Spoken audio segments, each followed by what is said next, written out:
Good morning, I think. Are you there? Good afternoon, good evening. When in the world are you? Where in the world are you? Wherever you're at, I'm glad that you are here. Welcome to the Foundry, where there ain't no party like a COVID party, because a COVID party don't stop. Welcome to the Foundry, where we're all about a better you and a better world. I'm so grateful that you're here in this moment, in this time, in this place. We are in a new series. We are in week 2 of our series called Nothing Changes If Nothing Changes. And what we're doing is we're looking at the 12 steps, like the recovery program type stuff. We're looking at it through this very spiritual, biblical process and connecting the two. And then hopefully our goal in all of this is life transformation. Because we understand, we realize that during this time of uncertainty and unsettledness, during this time of the lack of normalcy, it can be a bit daunting and a bit difficult. And so we thought this is a great time to really dig into and delve into some deep-seated issues. Because what you may be finding is that you're at home now a lot more. You're not able to brush aside or sweep under the rug all the stuff that you've been dealing with. Maybe you're noticing some tension relationship-wise in your families. Maybe you're noticing tendencies and habits that you're developing that are unhealthy in order to cope with the uncertainty of everything we're dealing with. I thought this would be a great series to walk through this recovery process as a collective body and really dive deep into transformation. So that's what we're doing. We are in week 2 of Nothing Changes If Nothing Changes. So last week we talked about the first step, which is step 1, which is to admit our powerlessness. We talked about how this is a step that's really simple in theory. It's really easy to think about, but it's very difficult to actually put into practice. So we dealt with all that. And then this week we move into step 2. But before we get into step 2, I do want to take just a quick second and point something out. In case you didn't see it or haven't noticed it yet, we're releasing a kind of a follow-up study guide for you after the sermon. Will be either up today or tomorrow. You can use that to walk through the stuff individually or as a group with your life groups at your hopefully Zoom meeting or something together. Because doing the work of this series is just as important as like what we're talking about. Because, you know, as they say in the recovery stuff, it works if you work it. And so you will only get as much out of this series as you put into it. And so what we're doing, what we encourage you to do is to be working through this series with us, that you're actually taking time during your week to think through, to wrestle with the stuff that we're going to be talking about. So please, please, please make sure that you're looking for that. That'll be on our family Facebook group, or we'll just make sure it's out there. You should be able to find it. Okay, so that being said, step 2. Here you go. Step 2. Believe in a higher power. Believe in a higher power. This is merely the belief that someone or something greater than ourselves exists in the universe. Believe in a higher power. Now, this is the way AA states it. This may make some Christians a bit uncomfortable because it doesn't specify God in the way that you normally think of God. But I would also say that that might be some of the point. Now, just to cover all the bases, let me show you step 2 from Celebrate Recovery, which is a Christ-centered recovery program. Not that AA isn't, it's just that Celebrate Recovery is more direct in its language. Celebrate Recovery says this: we came to believe that a power greater than ourselves could restore us to sanity.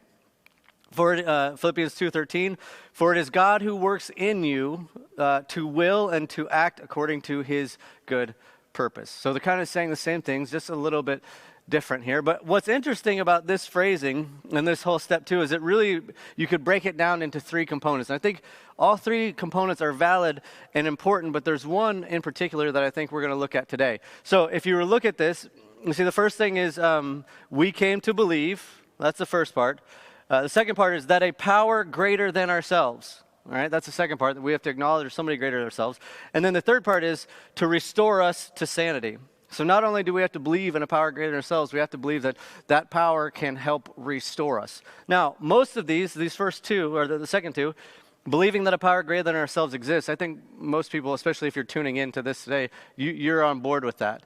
The second bit about that power is the only thing that can restore us to sanity. Most, I would say, people are on board with that. The thing that I think we're on board with, but we don't, maybe we've done a bit of a disservice with this, and the thing that I want to talk about today is this bit right here. We came to believe.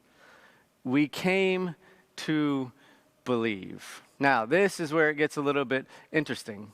This is a big thing for us to understand, and I think it makes all the difference in the world as to how we think of and interact with and relate to God, because we came to believe speaks to a process. It speaks to this journey. It speaks to this trip that we're taking. If you've ever tried on your own power to change anything, a habit, a mindset, a way of being, a way of eating, a way of exercising, then you understand that rarely does change happen instantaneously. Yes, I'm aware that sometimes it does. Sometimes people make a decision, that thing happens, and then everything's changed. I understand that. But more often than not, change takes time, especially deep, lasting change. So it's this like 2 steps forwards, 1 step back sort of thing. And I think what the church has done unintentionally is that we've pursued this idea or pushed this idea that when you come to know Jesus, okay, you follow the path of salvation, the death, burial, resurrection, the belief, the whole thing. And then the idea is that change has happened immediately. And then they go out through the rest of the day, they go through the rest of the week, the rest of the month, and what they realize is that they're still struggling with the similar things. They're still struggling with X, Y, and Z. I'm still lusting after women. I'm still lusting after the men. I still want to have that drink to calm my nerves. I'm still reliant on the self. I'm still wrestling with the ego. I'm still super prideful. The self is failing me. And then the thought we have that we're left with is, well, I'm not sure if this worked. Like this whole Jesus thing, this whole getting baptized thing, like, you see, the problem is when we connect the idea of salvation to instantaneous, life-changing behavior modification, changing of habits, changing routines, I think it's a setup for disappointment. You see, the full surrender of the self for the sake of healing and deep transformation is a journey. It's this process. We walk this path, we learn, we grow, we transform over time. It's like learning to walk, learning to ride a bike, anything.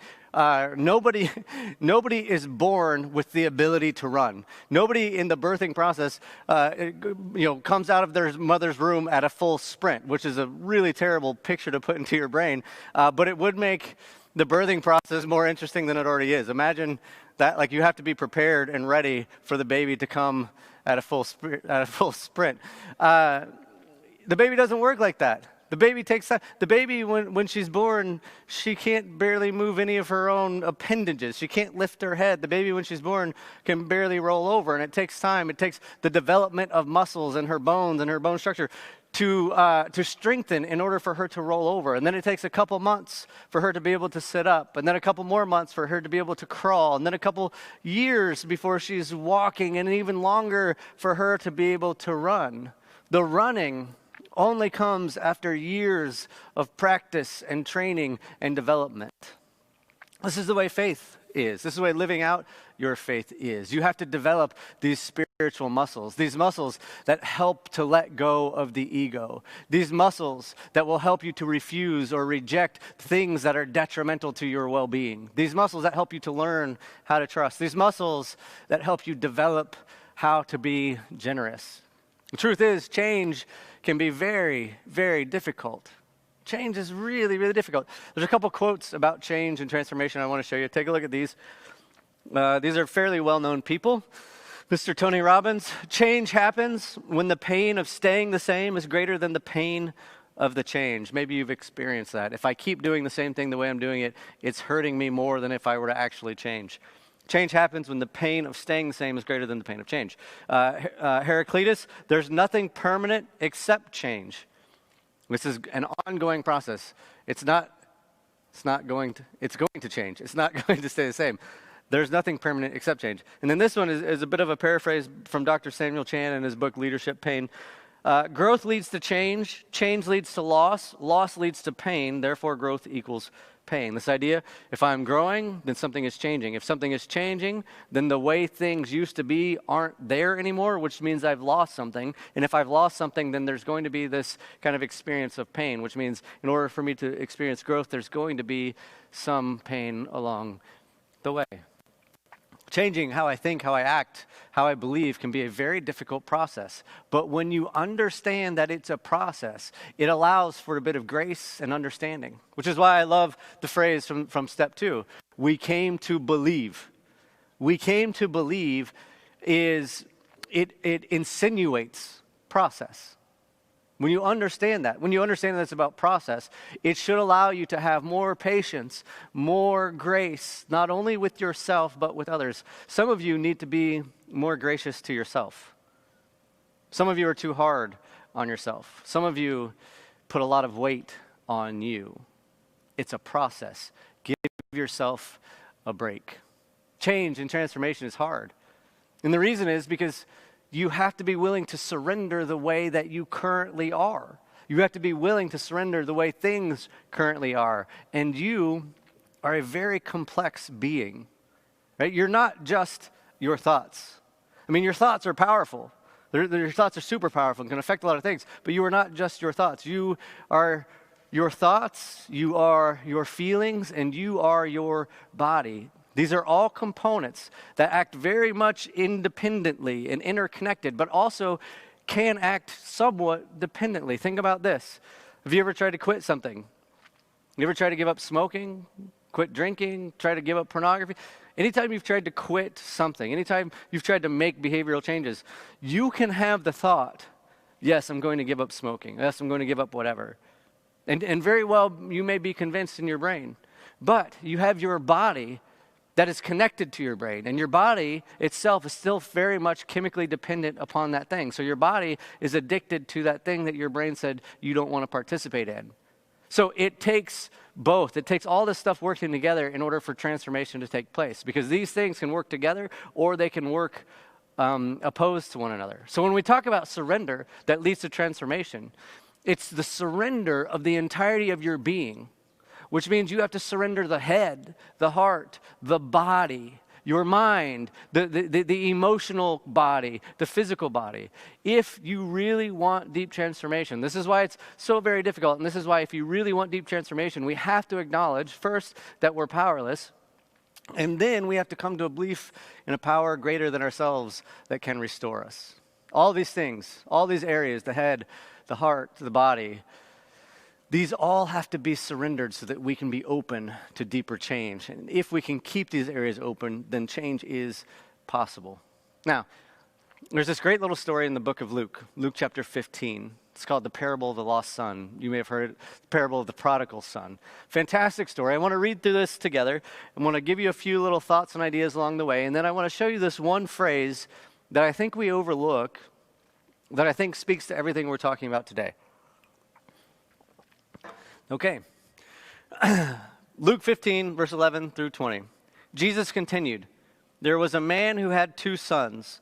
The younger one said to his father, 'Father, give me my share of the estate.' So he divided his property between them." Now we can pause right there. If you've heard some of this teaching we've done before, this phrase, this first opening thing, this thing that the son does, that he asks for the inheritance, this was a huge deal for this time in this place. Essentially, the son asking for his inheritance while the father was still alive was like the son was saying to the father, "I wish that you were dead." Right? Because that's how they inherited, that's how they received the inheritance. So to make the statement, what you see in the very beginning of the story is you see the ego and the pridefulness of the son. All right? Verse 13. "Not long after that, the younger son got together all he had. He set off for a distant country and there squandered his wealth in wild living." Okay, now, you can't really blame the kid. I mean, he's a young guy. He gets a bunch of money. What's he going to do? He's going to go party. He wants to have a good time. It's Rumspringa. It's trying to figure out who we are in life, right? So verse 14, "After he had spent everything, there was a severe famine in the whole country, and he began to be in need." Now, this is this is an interesting bit because there's this line, it talks about a severe famine. Now, when we retell this, we often don't think about the famine because we grew up in America, most of us, or we live in America, and we haven't had to deal with famine, let alone a severe famine. So it brings this interesting component to this whole story because 2 things have happened to him. One is after he spent everything. So he got himself into a bit of a bind. But then it says there was a severe famine in that whole country. So yes, he caused problems, but also there was stuff that he wasn't a part of that happened to him. And then it says, and he began to be in need. So it was the combination of his own bad doings, his own misjudgment, and the situation that he found himself in. So it wasn't entirely his own fault, but it wasn't like he wasn't a victim. It was the combination of the two. So verse 15, so he went and hired himself out to a citizen of that country who sent him to his fields to feed pigs. Go ahead. He longed to fill his stomach with the pods that the pigs were eating, but no one gave him anything. So this is a low blow for the young man, because raised as a good Jewish boy, he was taught that pigs were unclean. Now he finds himself in a position that not only is he working with pigs, he actually is envious of the pigs and what they have to eat. This is the moment. Like this is rock bottom, right? This guy in this story, he cannot get any lower. This is as low as you can possibly get. The one who was taught about the uncleanliness of the pig is now envious of that which is unclean, which stands in opposition to everything that he was taught and believes. Verse 17. When he came to his senses, he said, how many of my father's hired servants have food to spare, and here I am starving to death? I will set out and go back to my father and say to him, Father, I have sinned against heaven and earth, sinned against heaven and against you. I am no longer worthy to be called your son. Make me like one of your hired servants. So he got up and went to his father. But while he was still a long way off, his father saw him, was filled with compassion for him, and he ran to his son, threw his arms around him, and kissed him. Now, this is a huge moment, obviously. Now, a couple things about this. A well-respected Middle Eastern man would never run, and he would never run in public. It's not something they do. So the fact that this guy is running to get his son is a huge deal. The second part about this is that throwing his arms around his son wasn't just an act of love. Like, yes, obviously he's glad to see his son, he's got his back, but this wasn't just an act of love. There's a guy named Thomas Bailey. He has this book called Jesus Through Middle Eastern Eyes. He does this whole thing on the parables in Luke. And one of the things he talks about was how when this son made that original decision, when he made that original request to receive the inheritance, essentially saying that he wished his father was dead, that the people of the village would not have been okay with this. And for him to show back up to the village looking for forgiveness and acceptance would have not set well with the villagers and would have put his life at risk. Almost so much that, like it would have been, if he would have walked back into the village, the villagers could have possibly beaten, attacked him, killed him, whatever. So when the father runs to the son and throws his arms around him, it's about love, but it's also about protection, and it's also about inviting the son. He's putting his protection around his son for the rest of the villagers to see. Right? Typically, we rush to this bit about the father welcoming the son, which is an incredible, beautiful story that speaks to the loving and forgiving nature of who God is. But there's some other stuff that's happening in this. There's some other stuff. Did you catch what it said in verse 17? Verse 17. I think this is exactly what we're talking about today. Verse 17, when he came to his senses, when he came to his senses, this is the moment. Maybe you've experienced this moment. He's hit rock bottom, and it's in this moment he has this clarity. He becomes open, like actually open to being ready for things to change. And then this whole scene from verse 17 through verse 20 is a picture of everything that we're talking about. Think about it.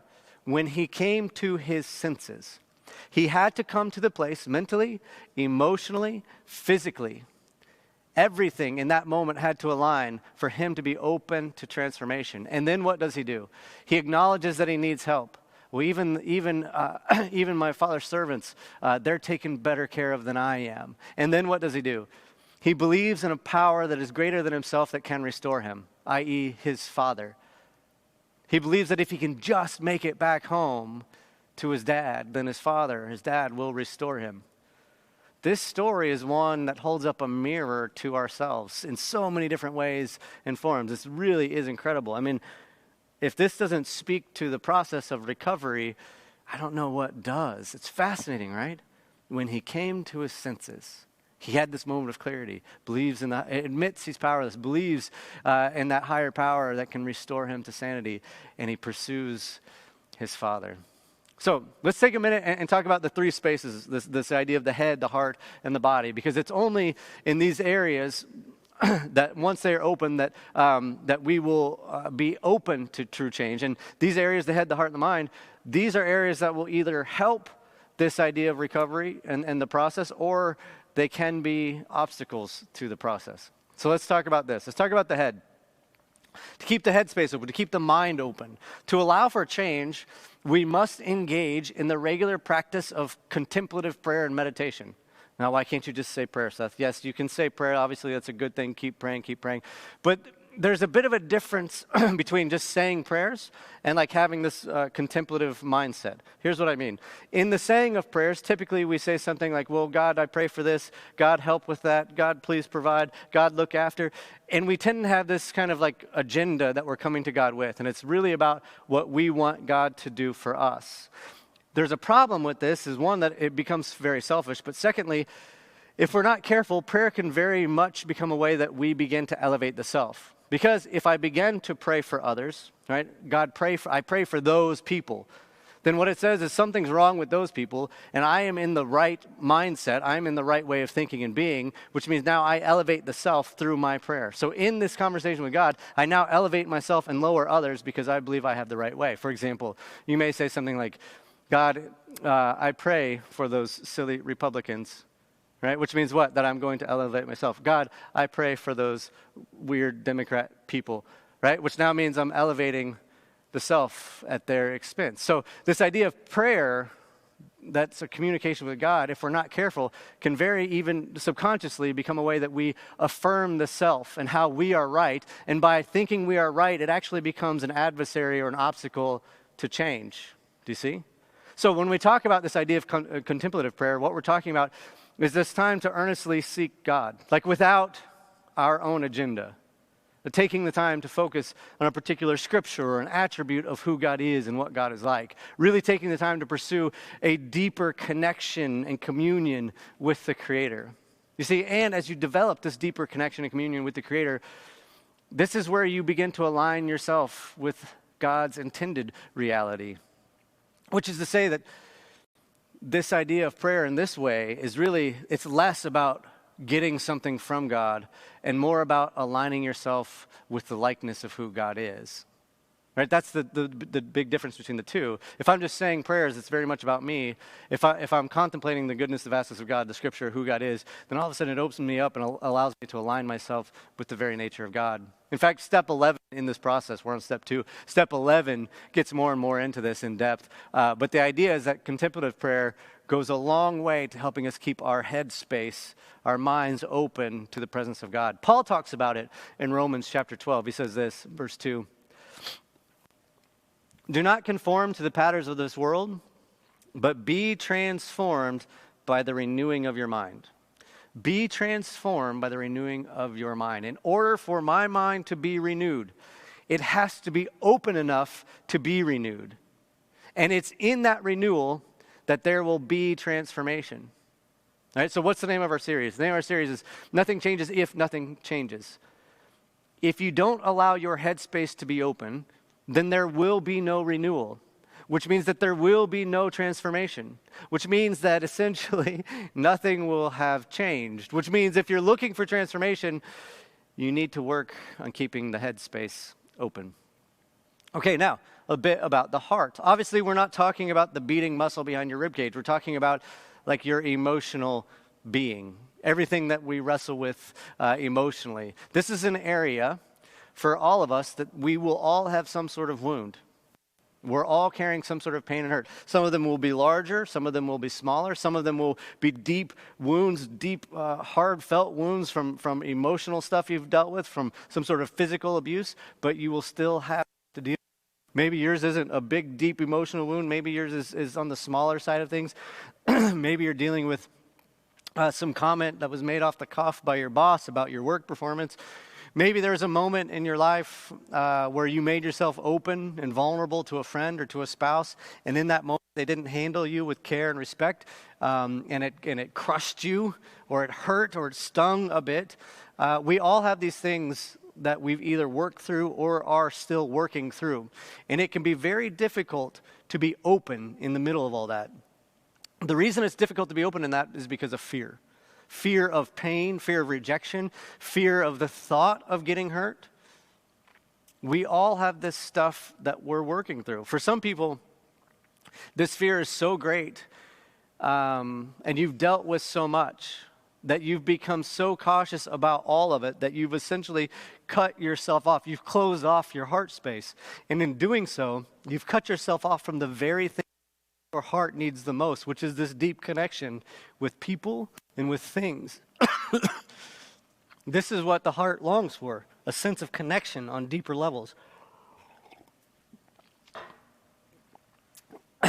This is important for us to remember, and this is important for us to keep in mind. And it's so important, in fact, that steps 4 through 10 in the next couple of weeks we'll get into are designed to help you do just that, to deal with these things.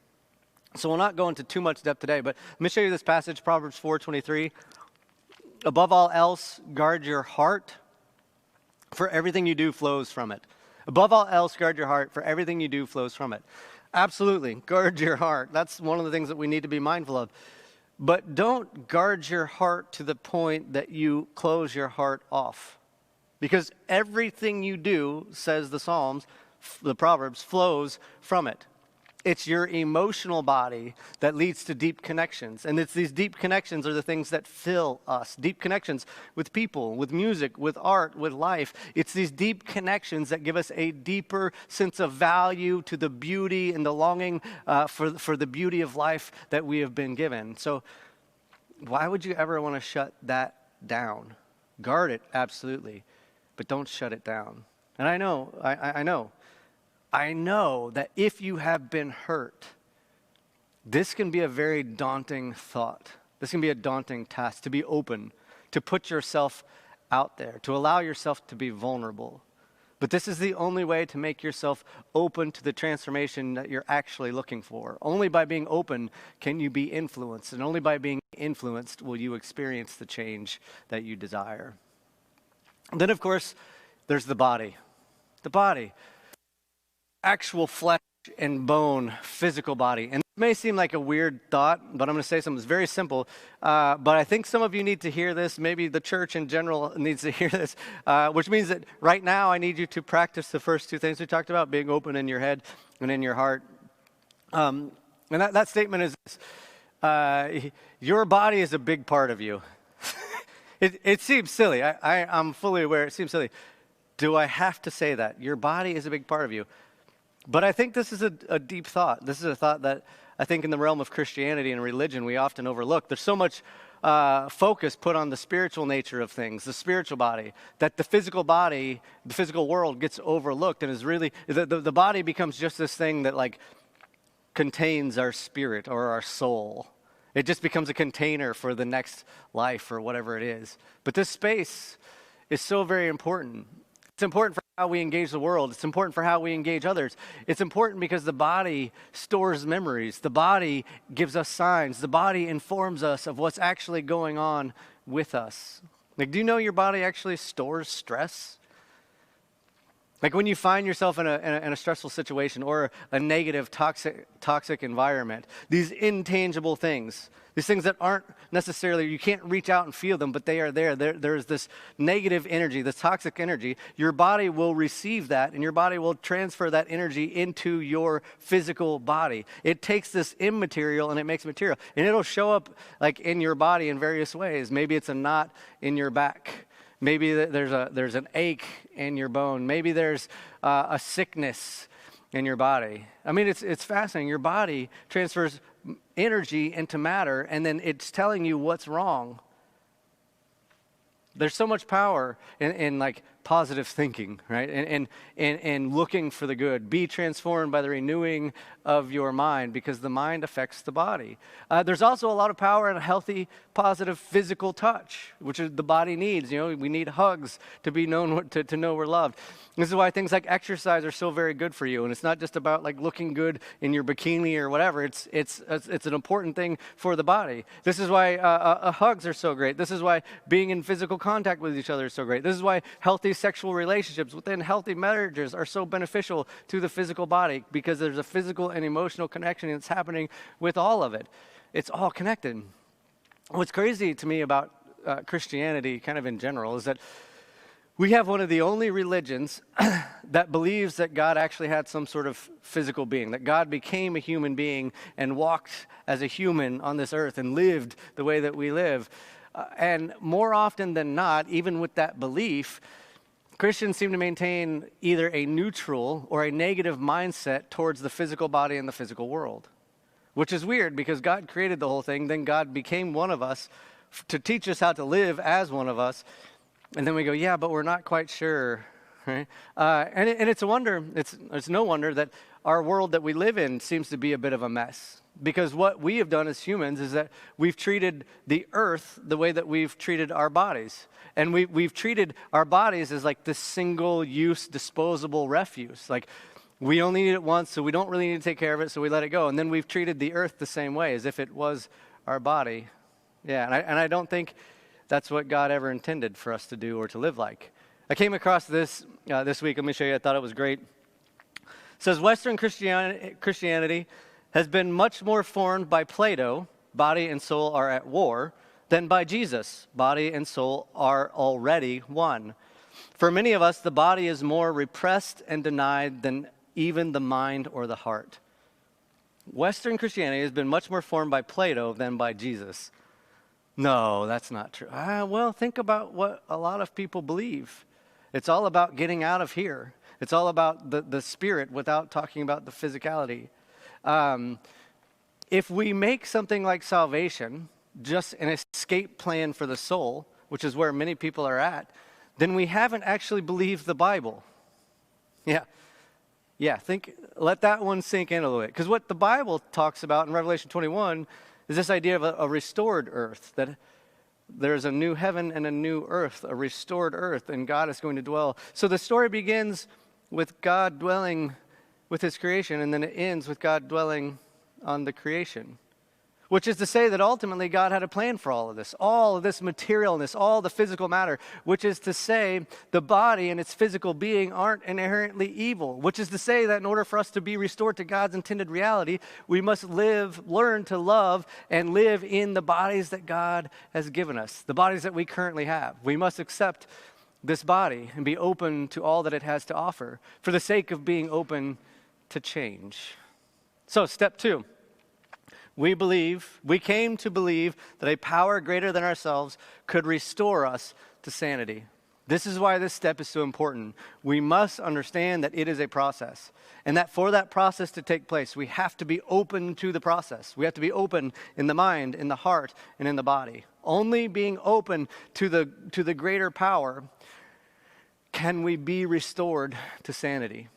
You see, making a decision in your head to follow Jesus one time when you were 12 because you were scared of hell isn't transformation. There's this Franciscan friar who says this, kind of in line with what we're talking about salvation and transformation. I think it's fantastic. He says, the presence, that is the highest power, speaking of God, the presence of God is obvious, all-embracing, and immediately effective. The immediate embrace is from God's side. The ineffectiveness is whatever time it takes for us to come to believe, which is the slow and gradual healing and reconnecting of the head, the heart, and body so that they can operate as one. The immediate embrace is from God's side. The come to believe, the slow, gradual healing part is on our side, where we're attempting to get the head, the heart, and the body to operate as one. You see, salvation from God's side is instantaneous. For us to live this out, it's process.